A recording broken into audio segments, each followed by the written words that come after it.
Nomination ఏనికి నేను వచ్చినాను.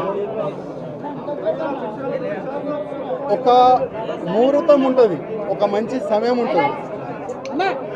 ఆ సమయం చూసిన తర్వాత నేను పార్టీ ఆఫీస్కి వచ్చినాను, ఫామ్ కూడా తీసుకున్నాను. ఈ ఫామ్లో 10 మెంబర్స్ కౌన్సిలింగ్ మెంబర్ సైన్ కావాలి, సంతకం కావాలి. ఆల్రెడీ చాలామంది మాకు ఆశీర్వాదం ఇచ్చే అట్లాంటి కార్యకర్తలకి మాట్లాడి ఇక్కడ తీసుకొని కూడా వచ్చినాము.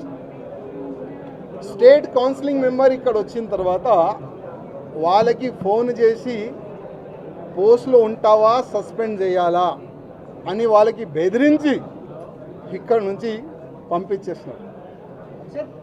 ముగ్గురు మా ఎంబడి వచ్చినారు, ఆ ముగ్గురే సైన్లు పెట్టినారు. ఇంకా దాదాపు 7 మెంబర్స్ సైన్ కావాలి.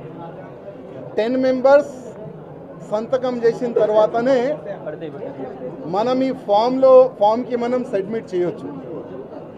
కానీ ఆల్రెడీ డిసైడెడ్ ఎవరికి ప్రెజెంట్ చేయాలి, ఎట్లా చేయాలి అని ఆల్రెడీ వాళ్ళు డిసైడ్ చేసుకొని పైన కూస్తున్నారు.